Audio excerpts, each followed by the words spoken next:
보겠습니다. 학개서 1장 1절에서 11절입니다. 구약성경 1310페이지입니다.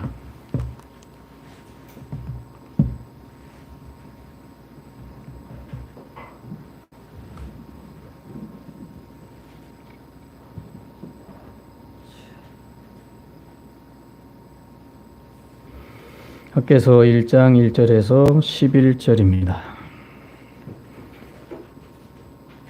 다 찾으셨으면 한 절 한 절씩 천천히 교독하겠습니다.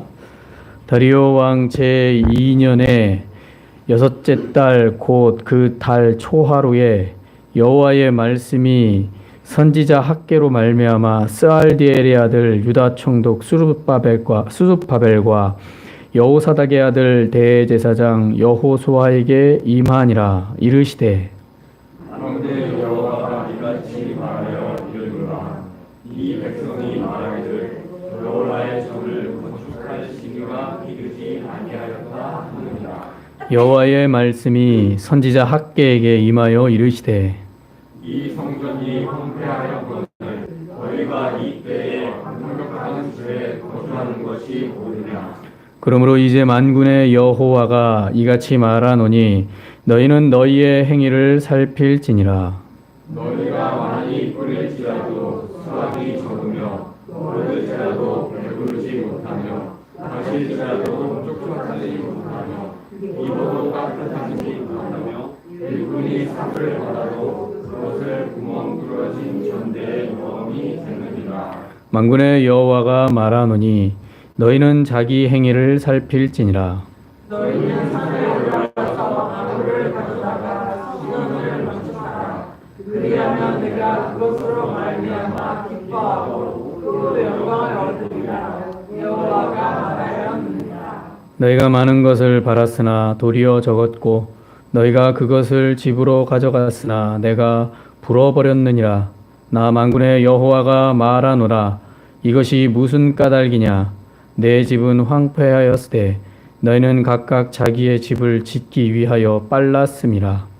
그러므로 너희로 말미암아 하늘은 이슬을 쳤고 땅은 산물을 그쳤으며. 다 같이 읽겠습니다. 내가 이 땅과 산과 곡물과 새 포도주와 기름과 땅의 모든 소산과 사람과 가축과 손으로 수고하는 모든 일에 한재를 들게 하였느니라. 아멘. 앞뒤자 우리 인사하시겠습니다. 사랑합니다. 축복합니다. 예, 사랑합니다. 축복합니다. 이제 점점 가을이 다가오고 있습니다. 감기 조심하십시오. 이럴 때 감기 걸리더라고요. 그래서 감기 조심하시고 건강에 유의하시기 바랍니다.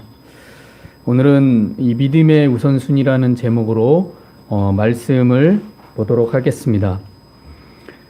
사람은 인생을 살아가면서 각자마다요 삶의 우선순위를 가지고 있습니다. 그래서 모두가 다 동일한 우선순위가 있지는 않습니다. 각자마다 삶의 우선순위가 있습니다. 가정이 우선순위인 경우가 있고요. 또 직업이 우선순위인 사람도 있고, 또 자녀가 우선순위인 사람이 있고, 또 건강이 우선순위인 경우도 있고, 뭐 다른 사람, 또 친구가 우선순위인 경우도 있고, 또 더 나아가서 자기 자신이 우선인 경우도 있습니다. 이렇게 사람은 세상을 살아가면서 각자마다 다양한 우선순위를 마음에 정해놓고 살아갑니다. 그리고 그 정한 것에서 사람은 삶의 의미를 찾죠. 예, 그렇게 찾고 살아갑니다. 그런데 오늘 말씀에서 하나님은 이 학개 선지자를 통해서 바벨론 포로에서 귀환한 이 귀향민들입니다. 이 귀향민들을 향해 이 믿는 자로서 무엇이 우선순위가 되어야 하는지를 말씀하고 있습니다. 먼저 이 귀향민들은요 70년 동안 바벨론에서 거주하면서 나름대로 잘 살고 있었습니다. 예. 그래서 잘 자리를 잡고서 살고 있었습니다. 그래서 편안한 삶을 영위하고 있었습니다. 처음에 바벨론 포로로 끌려갔을 때는 절망과 고통 속에서 삶을 살다가 세월이 흘러서 세대가 바뀌었습니다. 이제 끌려갔던 부모 세대는 돌아가신 분들이 많고 새로운 세대가 왔습니다. 그렇게 바뀌면서 바벨론에서 잘 자리를 잡고서 안정적인 삶을 살고 있었습니다. 그런데 어느 날 고향으로 귀환할 수 있는 기적이 일어난 거죠. 70년이 되자 어느 날 고향으로 귀환하는 기적이 일어났고 1차, 2차, 3차 귀환을 통해서 바벨론의 모든 안정적인 삶을 포기하고 폐허가 된 예루살렘으로 돌아오게 되었습니다. 그때 모두가 다 돌아오진 않았습니다. 돌아오기로 결심한 사람들만 돌아왔습니다. 자, 이렇게 귀향민들의 이러한 선택은요, 그들 자신들에게 있어서는 삶의 모든 부분, 즉 모든 것을 포기한 겁니다. 기존에 가지고 있던 모든 기득권, 누렸던 혜택, 그리고 안정적인 삶, 이런 모든 것을 다 포기한 큰 믿음의 행동이라고 스스로 자신들은 그렇게 생각을 하고 믿음을 가지고 귀향을 했습니다. 그런데 본문에서는 설명하지 않지만 그 배경을 보면 문제가 생긴 거예요. 그게 뭐냐면 그렇게 큰 믿음을 선택했다고 여기면서 왔는데 이렇게 폐허가 된 예루살렘으로 돌아왔지만 매해 농사를 짓고 일을 할 때마다 정말 삶을 열심히 살아가는데 뭔가 문제가 해결되지 않는 거예요. 그리고 자꾸만 삶이 꼬이는 겁니다. 그런 일들이 계속 생기는 거죠. 그래서 귀향민들은 이러한 문제를 안고서 한 해 한 해 고통을 겪었고 그렇게 20년이라는 시간이 흘렀습니다. 그때 하나님께서 오늘 말씀에 이 학개 선지자를 통해서 귀향민들을 향해 말씀을 주신 겁니다. 그래서 학개에서 오늘 1장 보셨지만 이게 지금 바벨론 포로에서 돌아온 지 20년의 세월이 흐른 거예요. 그 20년의 세월이 흘렀을 때에 20년 때 되는 날 학개 선지자를 통해 하나님께서 말씀을 주신 겁니다. 자, 귀향민들이 이 말씀을 주신 이유는 귀향민들이 삶의 문제가 해결되지 않는 그 이유를 말씀으로 주신 겁니다. 왜 우리는 큰 결심을 하고 바벨론에서 안정적인 삶을 잘 누리고 있다가 모든 걸 다 정리하고 정말 황폐화되고 불모지가 된 예루살렘으로 돌아와서 자리를 잡고 살아가는데 왜 하나님이 축복을 해줘야 되는데 이렇게 큰 결단과 믿음을 가지고 왔는데 왜 20년 동안 문제가 안 풀리는 거죠? 계속 문제는 야기되고 계속 일이 꼬이는 거예요. 그럼 오늘날로 표현하면 이 일을 예수님 믿는다고 하는데 삶이 안 풀리는 거죠. 계속 문제가 생기는 거예요. 관계 문제, 물질 문제, 경제 문제, 또 사람과 사람과의 관계, 가정 문제, 이게 풀리질 않는 겁니다. 그러니 이들이 답답한 거죠. 이런 상황에 학개 선지자를 통해서 하나님이 말씀을 주신 겁니다. 그게 이제 오늘 말씀인데요. 자, 말씀에서 하나님은요, 이 학개 선지자를 통해 말씀을 주시는데 어떻게 주냐면 직설적으로 주십니다. 말을 돌리지 않아요. 그냥 직설적으로 얘기하세요.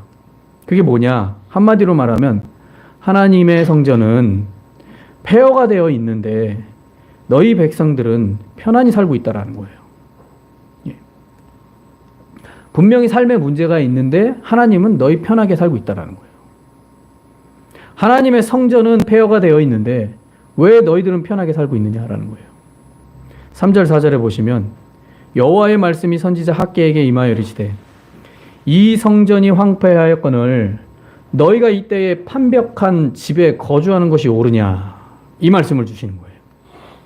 20년 동안 너희가 하나님의 약속을 믿고서 이 땅에 왔는데 이 폐허된 예루살렘으로 왔는데 그런데 20년 동안 너희들은 성전 질 생각은 안 하고 너희 때에 이 판벽한 집에 거주하는 것이 옳으냐라는 거죠. 여기서 이제 판벽한 집이라는 뜻은요, 호화로운 집을 말하는 것이 아닙니다. 그러니까 호화롭게 화려하게 너희 살고 있지 않느냐, 이 말이 아닙니다. 이 말이 아니라 잘 꾸미다라는 뜻입니다. 판벽한 집은요. 다시 말해서 단순히 완성되다, 덮개를 덮다, 이런 뜻이에요. 그러니까 이 말은요, 호화스러운 집이 있다는 말이 아니라 완성도에 맞춰져 있다라는 뜻입니다. 그러니까 다시 말해 집을 지었는데 호화로운 생활을 하는 게 아니라 완성된 집에서 그냥 생활한다라는 거예요. 그냥 안정되게 산다라는 거예요. 예. 그래서 하나님의 성전은 폐허가 되어 있는 상황인데 너희는 너희 집을 완성해서 살고 있는 것이 옳으냐라는 질문을 한 겁니다. 우리가 여기서 살펴야 될 게 뭐냐면요. 하나님의 성전을 화려하게 지으란 얘기가 아니에요. 예, 그걸 어떻게 알 수 있냐면 9절에 보시면 9절이 아니라 8절에 보시면 이렇게 말합니다. 너희는 산에 올라가서 나무를 가져다가 성전을 건축하라라고 말합니다. 자, 성전을 건축하는데 두로라는 지역에 가가지고 뭐 백향목 나무를 공수에다가 또 대리석을 공수에다가 지으란 얘기가 아니에요. 어떻게 지으라는 건요. 성전이 무너졌어요. 무너졌는데 그 무너진 돌들이 있을 겁니다. 그리고 주변에 당시 시대 때는 이 느릅나무들이 많이 있었다고 합니다. 그런 나무들을 잘라다가 성전을 지으라는 거예요. 예. 솔로몬 때처럼 엄청난 재정을 들여서 성전 지으란 얘기가 아닙니다. 너희들의 있는 무너졌던 바위, 돌들, 이런 돌들과 그리고 주변에 있는 산에 있는 나무들을 잘라다가 성전 지으라는 거예요. 예. 화려하게 지으란 얘기가 아니에요. 이렇게 지으라는 겁니다. 근데 그걸 20년 동안 안 하는 거예요. 그러니 하나님의 성전은 폐허가 되어 있는 상황인데 너희는 너희 집 완성해서 살고 있는 것이 옳으냐. 이 질문을 하는 거죠. 오늘 3절 4절에. 다시 말해서 너희가 귀향해서 살아야 할 집이 있어야 하는 것은 맞다. 그거 맞다요. 맞아요. 여러분 우리가 살아가는데 살 집이 있어야죠. 거처가 있는 거는 맞지만 믿는 자로서 언제까지 자기 집에만 관심을 쏟고 있으면서 20년 동안 폐허가 되어 있는 성전에는 왜 관심을 두고 있지 않느냐라는 거예요. 이 말을 학개 선지자가 하고 있는 겁니다. 자, 이는 그들의 삶을 주도하는 가치관에 있어서 결정하는 모든 것이 하나님이 최우선이 되어야 하는데 그렇지 못하다라는 얘기입니다. 그래서 귀향민들의 신앙이 상당히 위선적이다라고 말하고 있는 겁니다. 20년의 시간이 흘렀어요. 성전을 지어야 되는데 지을 생각을 안 해요. 자기 집 짓는데 시간을 많이 보내는 거예요. 그러니까 이 말씀을 한 겁니다. 너희들 위선적이다라는 거예요. 자, 여기서 중요한 것은요. 하나님은 성전이 없기 때문에 말씀하신 것이 아닙니다. 본문에서 보시면 8절에서 성전을 지으라라고 말을 하는데 본질적으로 하나님이 성전이 없기 때문에 말씀하신 것이 아니에요. 왜냐하면 성전은요. 하나님을 위한 것이 아니라 백성들을 위한 것입니다. 당시 구약시대 성전의 개념은요. 백성들을 위한 것입니다. 우리가 솔로몬에 대한 이야기를 보면 아시겠지만 하나님이 언제 성전 지어달라 그랬습니까? 다윗이 하나님의 성전을 짓고 싶은 마음은 어떤 마음이었냐면 나는 왕궁에서 보내고 있는데 내 아버지 하나님은 천막으로 친 집에 거하는 게 마음이 아픈 거예요, 솔로몬은. 그래서 하나님이 거처할 성전을 짓고 싶은 마음을 다윗이 가졌던 거죠. 그러니까 그 마음이 하나님이 기뻤던 거예요. 하나님이 처음에 성전 지어달라고 다윗에게 요구한 적이 없습니다. 그건 분명히 아셔야 됩니다. 오히려 하나님은 성전 짓는 것을 기뻐한다라고 말씀하신 적이 없어요. 그냥 다윗이 그런 기쁨이 있었고 그 마음이 하나님이 기뻤던 거예요. 그런 마음이. 그런데 오늘 이 바벨론 포로에서 돌아온 이 사람들은 20년 동안 성전 지을 생각을 아예 안 해요. 근데 성전은 하나님을 위한 것이 아니에요. 백성들을 위한 겁니다. 과거 하나님은 성전이 없다고 드려지는 제물과 제사를 거부하신 일이 없습니다. 제단을 쌓고 하나님께 예배드리면 다 받아주셨습니다. 아브라함이 모리아산에서 제단을 쌓았을 때, 야곱이 베델에서 제단을 쌓았을 때 하나님이 안 받아주셨습니까? 다 받아주셨습니다. 장소와 상관없이 어디에서든 제단을 쌓으면 하나님이 그 신실함을 보시고 그 마음 보시고 다 받아주셨어요. 그래서 성전이 없다고 드려지는 제물과 제사를 거부하신 일이 없습니다. 성경에 보면. 그래서 성전은 하나님께서 그의 백성 중에 거하신다는 외적인 상징일 뿐입니다. 그래서 솔로몬이 성전을 다 짓고 나서 하늘의 하늘이라도 하나님을 여기에 담을 수 있겠습니까? 예. 하늘의 하늘도 하나님을 못 담는데 이 성전이오리까? 라고 말을 하는 거예요. 그런데 하나님이 그 성전을 짓고 낙성식을 하자, 그런 고백이 있자 하나님이 임재해 주시는 거예요. 지었기 때문에 임재하는 게 아니라 그 마음을 보시기 때문에 임재하시는 거예요. 그러니 성전은요, 백성들을 위한 것이지 하나님을 위한 게 아닌 거예요. 그렇게 거해 주시는 거죠. 그래서 성전을 거부하는 행위는 이 이스라엘 유다 백성들에게는 하나님의 임재에 대하여 정말 심각하게 생각하지 않는다라는 것을 말해주는 겁니다. 예. 자신들을 위해서는 그렇게 집 짓는 것에서는 마음을 다해서 완벽한 집을 짓는데 하나님의 성전이 폐허가 됐는데 이 믿음의 사람이고 선택받았다라는 이 민족들이 그 지을 생각을 안 하는 거예요. 20년이 되었는데도. 즉 하나님의 임재에 대하여 전혀 관심이 없는 거예요. 다른 무엇보다 하나님과의 관계를 최우선으로 두어야 할 백성들이 하나님의 임재는 뒷전이고 20년의 세월이 흐르는 동안 자기 집에서 편안히 거하는 것에만 관심을 두었다라는 겁니다. 20년 동안. 이게 상식적으로 이해가 되십니까? 그들이 그렇게 했다라는 거예요. 자, 이것은 하나님께서 자기 백성들을 포로에서 귀환하게 하신 목적이 아닙니다.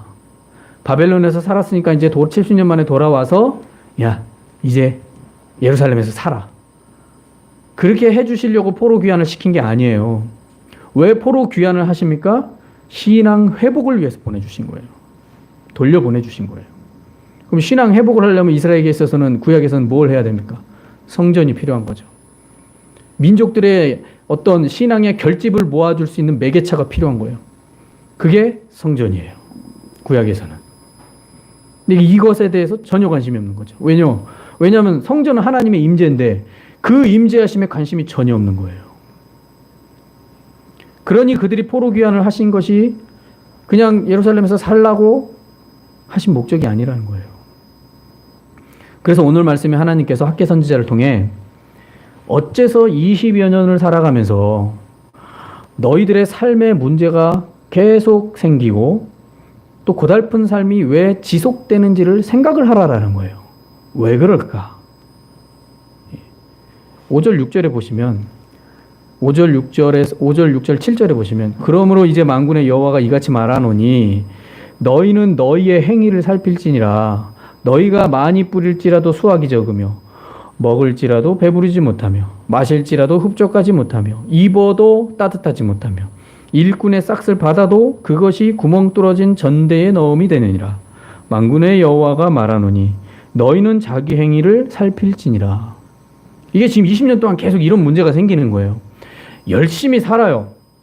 큰 믿음을 가지고 바벨론에서 모든 걸 정리하고 우리는 큰 믿음을 가지고 결심하고 여기에 왔어. 황폐화된 예루살렘에서 자리를 잡고 집을 지어놓고 살고 있어요. 근데 문제가 계속 일어나는 거예요. 계속 고달픈 문제가 해결이 안 되는 거예요. 20년 동안. 그래서 학개 선지자를 통해 20년 만에 말씀하시는 거예요. 너희 생각하라. 너희들의 행위를 한번 살펴봐라. 뭐가 문제인지, 왜 이런 문제가 계속 생기는지 살펴봐라. 이 말씀을 오늘 주고 있는 겁니다. 이렇게 백성들은 하나님의 명령하신 대로 70년의 바벨론의 삶을 과감히 정리하고 하나님의 약속의 땅 예루살렘으로 돌아와서 삶을 일구면서 20년을 살아왔는데 삶의 문제는 해결될 기미가 없습니다. 계속해서 어려움만 지속되는 이유가 뭔지를 하나님은 학개 선지자를 통해서 백성들에게 무엇이 문제를 생각해 보라라는 거예요. 그 말씀을 오늘 5절에서 7절 말씀에 주고 있는 겁니다. 생각해 봐라. 너희들의 행위를 한번 살펴봐라. 뭐가 문제인지. 그러면 이 말씀이 오늘 우리에게 주신 말씀 아닐까요? 우리는 예수 그리스도를 믿는 믿음 안에서 신앙생활을 합니다. 오랫동안 교회 생활을 하며 믿음 생활을 합니다. 근데 문제가 풀리질 않아요. 좀 풀렸다 싶으면 또 하나 생겨서 또 어려움을 겪어요. 그걸 믿음으로 극복하지 못하고 계속해서 문제가 하나 터지면 또 하나 생기고 또 해결됐다 싶으면 또 생기고 끝이 없어요. 왜 그럴까? 이렇게 생각해 보신 적 없습니까? 왜 그럴까? 오늘 귀향민들이 그런 모습들을 생각하지 못하고 있어서 학계 선지자가 예언하는 거예요. 너희 행위 한번 살펴봐라. 20년 동안 살아오면서 왜 이런 어려움들이, 쉽게 말하면 왜 이런 어려움들이 계속 지속되고 고달프게 계속 끊이질 않는지를 한번 너희들의 행위를 한번 살펴봐라. 생각을 해봐라. 이 말씀을 주고 있는 거예요. 그래서 오늘 말씀의 이 귀향민들이 생각하지 못하는 것은 다른 게 아닙니다. 바로 하나님이 최우선이 아니었다라는 겁니다. 그들은 하나님의 임재를 중요하게 여기지 않았습니다. 여러분, 우리가 예배 생활하고 주님께 기도할 때 하나님 나와 함께 해 주십시오. 성령님 나에게 임재하셔서 나를 이끌어 주십시오. 이런 고백하십니까? 일주일 동안 또 살아가는데 성령님 나와 동행하셔서 내가 그릇된 길을 가면 막아주시고 또 문제가 있을 때 그 길을 해결해 주시고 하나님과 함께 동행하는 삶을 살아가게 해 주십시오. 이렇게 기도하십니까? 그렇게 기도하셔야 됩니다. 하나님의 임재에 관심이 없는 거예요. 근데 이 귀향민들은 하나님의 임재에 관심이 없어요. 언제까지요? 20년 동안. 그러니 문제가 계속 생기는 거예요. 약속대로 땅에 왔는데 당연히 하나님 축복 줘야 되는데 안 주시는 거예요. 계속 어려움만 가중되는 거죠.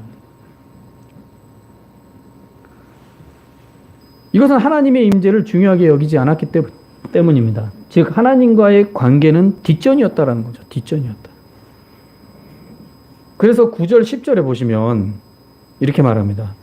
너희가 많은 것을 바랐으나 도리어 적었고 너희가 그것을 집으로 가져갔으나 내가 불어버렸느니라. 나 만군의 여호와가 말하노라. 이것이 무슨 까닭이냐. 내 집은 황폐하였을 때 너희는 각각 자기의 집을 짓기 위하여 빨랐음이니라. 이게 무슨 말입니까? 하나님의 성전은 폐허가 됐는데 너네 집 짓는 데는 왜 이렇게 정신없이 열심히 살아가냐 이거예요. 다시 말해서 너희 세상을 살아가는데 왜 이렇게 열심히 살아가는 거예요. 그리고 하나님을 향한 섬기는 일에는 왜 뒷전이냐라는 거예요. 너희가 20년 동안 그렇게 했다라는 거예요. 그 10절 11절에 보면 그러므로 너희로 말미암아 하늘은 이슬을 그쳤고 땅은 산물을 그쳤으며 내가 이 땅과 산과 곡물과 새 포도주와 기름과 땅의 모든 소산의 사람과 가축과 손으로 수고하는 모든 일에 한재가 들게 하였느니라. 이 한재라는 말은 가뭄을 말합니다. 모든 걸 다 잃어버리게 하였느니라. 구약에서는 자연재해를 통해서 하나님이 가르치시고 심판하십니다. 자연재해를 주신 거예요. 오늘날도요. 아무리 과학 문명이 발전해도 여러분 자연재해 앞에서 사람은 무용지물입니다. 올해 여름에 북한에 자강도 아시죠? 거기에 순식간에 비가 내렸지 않습니까? 실제로 제가 기사를 봤는데 실제로 몇 명이 죽었는지 확인할 수가 없대요. 그리고 거기에 군수부 공장, 이 북한의 북쪽에 이제 군수부 공장이 있대요. 공장이 다 쓸려갔대요. 여러분 자연재해 옆에 사람은 무용지물입니다. 오늘날도 그래요. 아무리 과학기술이 발전을 해도. 근데 당시 이 구약, 이 고대시대 때 하나님이 자연으로 쓸어 가시면 사람이 방법이 있습니까? 방법이 없습니다. 근데 왜 이렇게 하셨느냐? 왜 이렇게 했는지 너희가 깨달아야 된다는 거예요. 하나님과의 관계를 최우선으로 해서 하나님이 거하시는 성전을 건축하는 것은 하나님의 임재에 거하시기를 원하는 갈급한 심령의 마음을 말해주는 겁니다. 귀향민들은요. 그래서 성전을 건축하는 것에 관심을 둬야 되는 거예요. 포로로 귀환해서 성벽을 수축하고 강시 느헤미야의 이 총리를 통해서 시작을 했습니다. 그리고 20년의 세월이 흘렀어요. 이제 스룹바벨이 총리가 되었어요. 여호수아 제사장이 있어요. 근데 20년의 세월이 흘렀는데 삶의 터전은 읽었는데 성전 짓는 생각은 안 하는 거예요. 그래서 말씀을 주는 겁니다. 20년 만에 성전을 건축하는 것에 관심을 가지라는 거예요. 집 짓는데 정신없이 살지 말고. 이건 믿음의 사람들에게 하는 말입니다. 그래서 귀향민들은 성전을 건축하는 것에 관심을 가져야 되는데 관심이 없어요. 자기 집 짓고 사는데 정신없이 세월을 보내고 있는 겁니다. 그러니 하나님께서 그들에게 재난을 주셔서 깨닫기를 원하셨던 거죠. 그런데 재난이 왔는데 삶이 고달프고 문제가 계속 생기고 이게 계속 가중되는데 20년 동안 가중되는데 못 깨닫는 거예요. 이게 우리의 모습 아닐까요? 우리가 믿음 생활 하다가 조금만 어려움이 오면 하나님 나에게 뭔가 말씀하시는 게 있겠지. 이런 깨달음으로 받아들여야 되는데 문제가 있으면 거기에 몰입해가지고 하나님 찾지 않아요. 정신이 없어요. 그냥 사는데 정신이 없는 거예요. 내가 주님 앞에 나와서 지금 기도하게 생겼냐? 이러는 거죠. 마음 가운데. 하나님 앞에 기도해야 됩니다. 안 그러면 계속 따는 거예요. 그것이. 이게 믿음의 사람들을 하나님이 다루시는 방법이에요. 오늘날도 마찬가지입니다. 이렇게 다루세요. 여러분 자연재해 앞에 우리 장사 있습니까? 자연재해 앞에서 벗어날 수 있는 분이 있습니까? 아무도 없습니다. 오늘날도 그래요. 그래서 오늘 귀향민들의 모습을 보면서 우리는요, 우리 그리스도인은 세상의 무엇보다도 하나님과의 관계를 최우선으로 여기는 것이 믿음의 우선순위가 되어야 한다는 겁니다. 자, 왜냐하면요, 그것에서부터 시작해서 하나님의 은혜와 축복이 주어지기 때문입니다. 자, 오늘 학계 선지자를 통해 이 가르침을 주고 있는 겁니다. 자, 그러나 하나님과의 관계, 즉 하나님의 임재에 대하여 전혀 관심이 없이 살아간다면 이는 마치 하나님의 축복은 간절히 구하고는 있어요. 마음 가운데 하나님의 축복은 구하고 있어요. 저와 여러분이 기도하실 때 하나님이 은혜 주시고 또 인생의 문제 풀어주시고 복 달라고 기도하시지 않습니까? 예? 경제적인 어려움이 있으면 문제가 해결되게 해달라고 기도하지 않습니까? 준비하는 것 하나님 잘 풀어지게 해달라고 구하지 않습니까?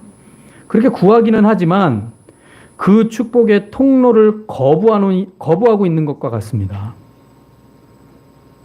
하나님의 임재에 관심이 없는 건요, 그 축복의 통로를 거부하는 것과 같아요. 마음으로는 원해요. 그런데 축복의 통로를 거부하고 있는 거예요. 귀향민들은 하나님의 축복을 바라면서 약속의 땅으로 돌아왔지만 하나님과 자신과의 사이에 관계를 온전하게 세워야 할 이런 개인적인 하나님의 임재에 전혀 관심이 없었다라는 거죠. 그럼 그런 임재를 깨달으려면 뭘 해야 됩니까? 성전 지어야 돼요. 성전 지어서 유월절을 지켜야 되고 3대 절기를 지키면서 하나님께 속죄의 제사를 드리면서 하나님의 임재 가운데 거해야 돼요. 구약은 그렇게 하나님이 말씀하셨어요. 그렇게 임재하시기로 결정하셨어요. 근데 그거 안 하는 거예요. 안 하는 거예요, 그냥. 그러니 하나님이 복을 주십니까? 이것은 마치요, 컵에 물을 따를 때요, 컵을 뒤집어 놓고 물을 따르는 것과 같습니다. 여러분, 컵을 뒤집어 놓고 물을 따르면 물이 어떻게 됩니까? 컵에 담기질 않죠. 하나님의 축복의 통로인 하나님의 임재에 전혀 관심이 없는데 어떻게 하나님의 축복이 담기겠습니까? 뒤집어 놓은 컵에다 물 따르는 겁니다. 그래서 하나님의 축복을 달라고 간구는 하지만 정말 필요한 하나님께서 축복을 담아주실 그릇을 뒤집어 놓은 것과 같다라는 거죠. 이러니 하나님께서 축복을 주시고 싶어도 축복을 주실 수가 없는 겁니다. 많은 믿는 사람들의 문제가 여기에 있는 겁니다. 믿음이 없는 게 아니에요. 근데 그릇을 뒤집어 놓은 거예요. 뭘 말합니까? 우선순위가 하나님이 아니에요. 사는 게 문제예요. 사는 게. 자기 집 짓는 게 우선이에요. 자기 성 쌓는 게 우선인 거예요. 자기 배 채우는 게 우선인 거예요. 그러니 하나님이 축복을 주시고 싶어도 그릇이 뒤집어져 있으니 주시겠냐 이거예요. 주시겠냐. 주고 싶어도 못 주는 거죠. 부어줘도 담기질 않는 거죠. 그래서 축복의 어떤 통로를 통해 임할 것인가를 생각해보고 그 축복의 그릇 또는 컵을 준비하는 것은 믿는 자가 해야 할 일입니다. 하나님이 하시지 않아요. 그릇을 준비하는 건 믿는 자가 해야 될 일이에요. 축복의 물을 부어주시면 담아야 될 거 아닙니까? 그 그릇은 본인이 준비하는 거예요. 하나님이 주시지 않아요. 그런데 그 그릇이나 컵이 뒤집어져 있으니 축복이 담길 수 없는 것입니다. 학개 선지자는 지금 이 말씀을 귀양민들에게 주고 있는 거예요. 자, 이 이야기와 같이 유다 백성들은요, 자, 20년을 살아가면서 하나님과의 관계가 최우선이 되는 하나님의 임재를 우선으로 하고자 하나님 임재의 상징인 성전을 건축을 해야 하는데, 자기 집 짓고 자기 사는 데 바빠서 하나님과의 관계와 그 임재에는 전혀 관심이 없이 예루살렘에서 열심히 살아갑니다. 열심히 살아가는 걸 탓하는 게 아니에요. 열심히 살아야 돼요. 근데 열심히 살아가요. 황폐화 됐으니까 다 일궈야 되니까 열심히 살아가면서 성공하고 복 받을 거라고 생각을 하는 거예요. 왜요? 약속대로 왔으니까 하나님 복 줘야 된다 이거예요. 근데 하나님의 임재에 관심이 없어요. 그릇이 안 돼 있는 거지. 우리의 신앙도 이와 같지 않습니까? 내가 주를 위해서 이런 결심을 했는데 왜 주님은 나한테 이렇게 하십니까? 결심은 좋아요. 근데 결심했으면 이제 그 결심대로 행할 그릇을 준비해야죠. 하나님의 임재 안에 거하고 하나님만을 의지하고 하나님 우선순위의 삶이 되기로 결심하고 그 길을 걸어가야죠. 그래야지 축복의 물이 담겨질 때, 축복의 물이 내려질 때 담길 거 아닙니까? 결심만 하면 뭐랍니까? 하나님이 최우선이 아닌데. 오늘 귀양민이 그런 모습이라는 거예요. 학개는 그걸 말하고 있는 겁니다. 오늘 말씀을 잘못 오해하면 성전 지어라 이런 말씀으로 오해할 수 있어요. 그런 의미가 아닌 거예요. 성전을 왜 지어야 됩니까? 하나님의 임재에 관심을 가지라는 거예요. 본문에서 성전을 누가 지어야 합니까? 누가 지어야 합니까? 하나님이 지어야 됩니까? 아니죠. 백성들이 지어야 됩니다. 자, 성전은 누구를 위해 있는 겁니까? 하나님을 위해서입니까? 아니죠. 백성들을 위해서 성전이 있는 겁니다. 저와 여러분이 하나님의 임재, 하나님을 왜 찾아야 되고 하나님이 우선순위가 돼야 할 이유가 뭡니까? 우리를 위해서 있는 겁니다. 우리를 위해서. 우리를 위해서 해야 되는 겁니다. 하나님을 위해서 하는 게 아니에요. 자, 그 백성들을 위해 하나님께서 성전에 거하시면서 백성들에게 임재하셔서 백성들과 영적인 관계를 맺고 그들에게 축복하시는 겁니다. 그렇게 하나님을 최우선으로 하면 축복을 주실 것인데 하나님이 우선이 아니라 세상 사는데 바쁜 겁니다. 세상 사는데 바쁜 거예요. 이것이 귀양민들의 문제였습니다. 약속대로 예루살렘에 돌아왔어요. 그래도 대단한 거죠. 잘 자리 잡고 있는 바벨론에서 다 정리하고 돌아왔으니. 근데 왔는데 아무것도 없는 황폐화된 땅에서 새로운 삶을 일구어야 하는 일이죠. 이게 보통 결심으로는 올 수 없는 거예요. 그런데 하나님은 그거보다 더 중요한 걸 원하세요. 나와 함께 교제하자라는 거예요. 나와 함께 하자라는 거예요.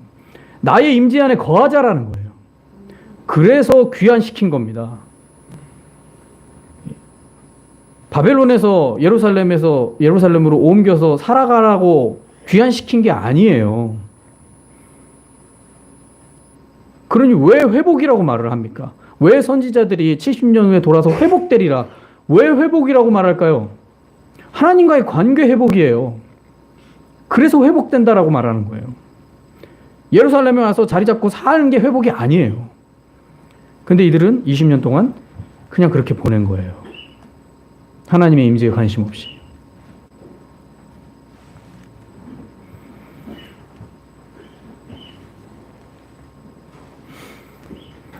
그렇게 하나님은 최우선으로 하면 축복을 주실 것인데 하나님이 우선이 아니라 세상 사는데 바쁜 거죠, 이들이.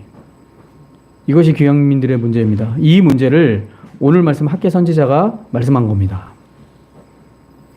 자, 오늘 주신 이 말씀이 자, 우리 그리스도인의 삶의 우선순위를 어디에다 두어야 하는지를 가르쳐주고 있습니다.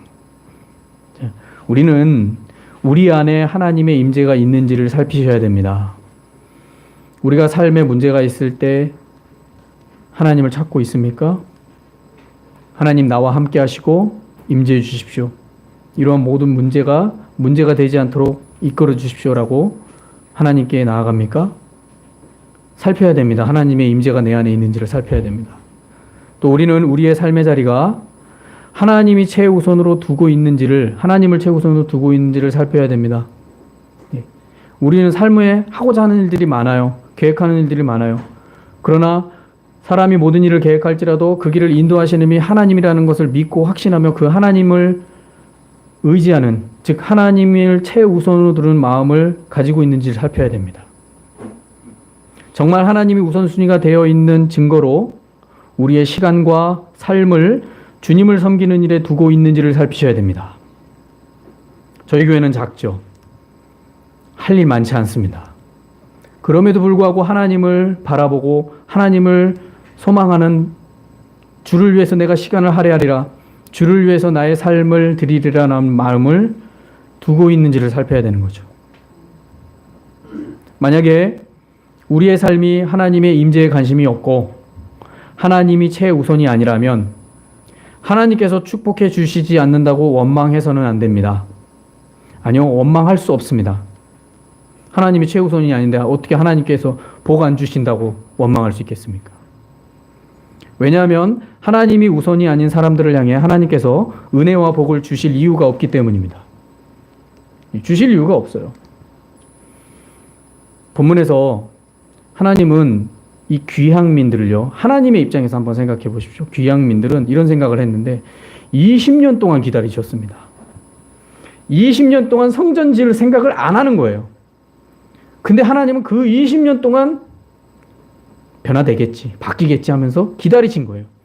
근데 귀향민들은 생각하는 거예요.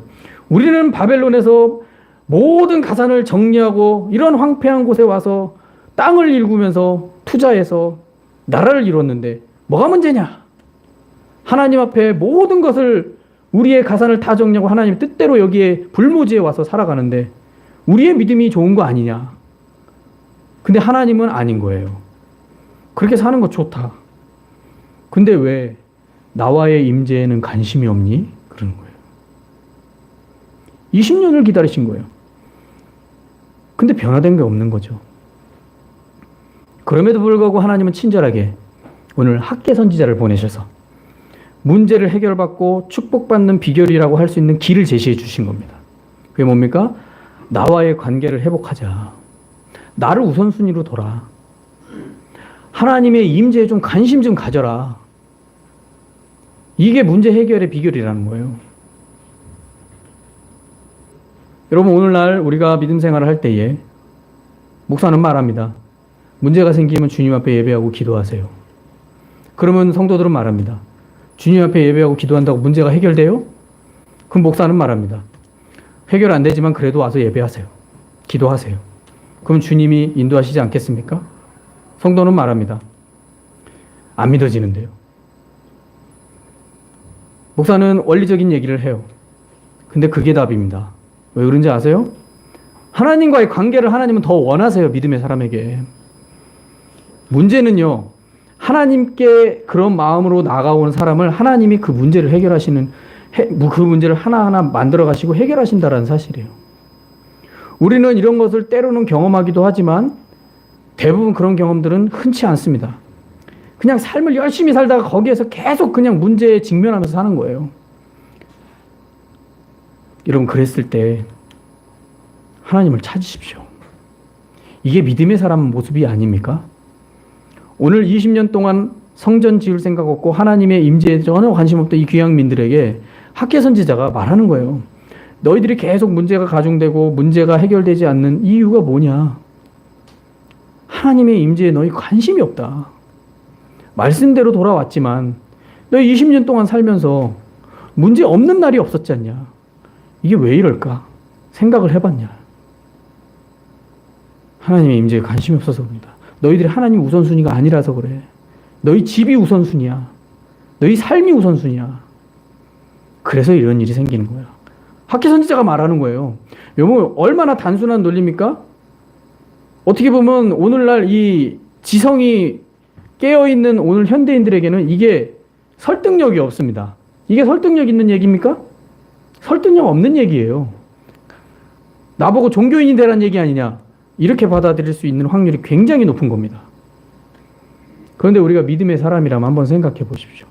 정말 하나님의 구원의 자녀이고 구원을 확신하고 그리스도인이라면 이 말씀은 나에게, 우리에게 주시는 말씀인 줄 믿습니다. 그러므로 이런 문제가 있을 때 이런 비결의 문제의 길이 있다라고 학개선지자가 제시한 겁니다. 그것은 하나님과의 관계 회복을 먼저 하라라는 겁니다. 하나님을 최우선으로 두라라는 것입니다. 하나님의 임재가 없다는 것을 심각하게 생각 좀 하라라는 거예요. 많은 사람들이 하나님이 나와 함께하고 성령님이 나와 함께하는 문제에 대해서 믿음의 사람조차도 그걸 심각하게 생각하지 않습니다. 성령님이 나와 함께하는 것, 예수님이 나와 함께하는 것, 뭐 할 수도 있고 안 할 수도 있지. 하나님이 조금이라도 그 은혜를 걷어가실까봐 두려워하는 다윗과 같은 마음을 가진 사람이 별로 없어요. 그냥 사는데 바쁜 거예요. 그냥 어느 정도 내가 문제는 해결할 수 있으니까 바쁜 거예요. 하나님 임재에 관심이 없는 거죠. 오늘 귀향민들이 그렇게 살고 있는 겁니다. 그래서 하나님을 우선으로 두는 삶을 선택하라라는 거예요. 본문 말씀은 하나님과의 관계 회복은 먼저 성전을 건축하라는 겁니다. 이렇게 눈에 보여지는 하나님을 섬기는 마음이 있을 때 그는 보이지 않는 하나님의 임재의 기쁨을 누릴 수 있다라는 거예요. 이는 하나님께서 축복하시는 길이 되는 겁니다. 구약에서는요. 이 고대 사회에서 이 구약에서는 성전에 임하시기로 하나님이 결정하셨기 때문에, 거하시기로, 거기서 임재하시기로 정하셨기 때문에 그렇게 해주시겠다라는 거예요. 자, 우리 그리스도인은 오늘 말씀을 통해서 한 가지만 기억하시면 됩니다. 그거는 믿는 자의 우선순위는 무조건 하나님 우선이 되어야 한다라는 겁니다. 믿으십니까? 무조건 하나님 우선이 되셔야 됩니다. 그러지 않으면요, 문제 해결 기대할 수 없습니다. 삶의 역경 끊이질 않을 겁니다. 이게 성경의 가르침이에요. 고린도전서 10장 31절에 이렇게 말합니다. 그런즉 너희가 먹든지 마시든지 무엇을 하든지 다 하나님의 영광을 위해서 해라. 이 그리스도인에게 주시는 말씀이에요. 불신자에게 주시는 말씀이 아니에요. 하나님을 모르는 사람, 구원을 경험하지 못한 사람에게 주시는 말씀이 아니에요. 그런즉 너희는 먹든지 마든지 무엇을 하든지 다 하나님의 영광을 위해서 해라. 이 말씀하신 것과 같이 우리 믿는 자의 삶의 우선순위는 하나님이 되어야 하고요. 하나님이 중심이 될 때 하나님은 우리에게 임재하실 것입니다. 더 나아가서 세상의 모든 문제들이 결코 문제가 되지 않는 일로 만들어 가셔서 정말 약속하신 예비한 축복의 길로 인도해 주실 줄로 믿습니다. 그것이 오늘 학개 선지자를 통해서 귀향민들에게 주신 말씀이었고, 이 말씀은 똑같이 우리 그리스도인에게도 동일하게 주어지는 말씀인 줄 믿으시기 바랍니다. 그렇게 하나님을 최우선으로 두는 그런 아름답고 복된 믿음 생활이 되는 저와 여러분 되시길 예수님의 이름으로 축원합니다. 기도하시겠습니다. 오늘 말씀